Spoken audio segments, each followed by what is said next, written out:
انتشار کا شکار تھا۔ وہ ایک نجی کمپنی میں اکاؤنٹس کا کام کرتا تھا، وقت پر دفتر آتا جاتا، سب سے باادب گفتگو کرتا مگر کسی کے بہت قریب نہیں جاتا۔ اس کے لیے تنہائی ایک عادت بن چکی تھی۔ اسے عادت جو پہلے مجبوری تھی اور اب سکون لگنے لگی تھی۔ اسے یقین ہوا چلا تھا کہ زندگی میں جذبات کا بوجھ اٹھانا اس کے بس کی بات نہیں، اس لیے اس نے خود کو اعداد و شمار، فائلوں اور حساب کتاب تک محدود کر لیا تھا۔ مینا کی آمد نے اسے ترتیب کو آہستہ آہستہ بکھیرنا شروع کیا۔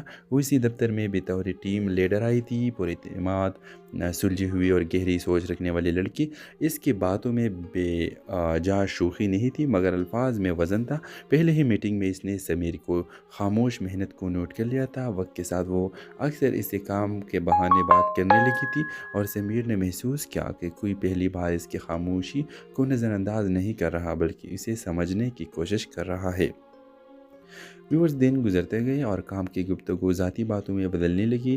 چائے کے وقت پہ لمبے ہو گئے اور دفتر کے بعد کی تکن مینا کی موجودگی میں ہلکی محسوس ہونے لگی۔ سمیر نے آہستہ آہستہ اپنی ماضی کے کچھ حصے اس کے ساتھ بانٹنے شروع کیے۔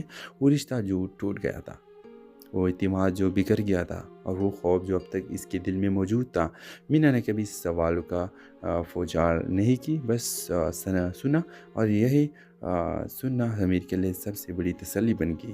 لیکن جب دل قریب آنے لگتے ہیں تو آزمائش بھی ساتھ آتی ہے۔ مینا کو بیرونی ملک ٹریننگ کے آفر ملی، ایک ایسا موقع جو اس کے کیریئر کے لیے بہت اہم تھا۔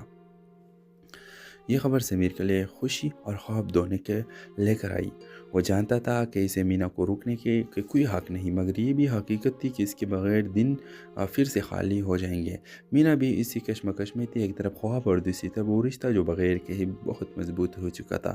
جانے سے ایک دن پہلے دونوں ایک خاموش کیفے میں بیٹھے تھے، نہ کوئی شکوہ نہ کوئی وعدہ، بس ایک گہری خاموشی جو بہت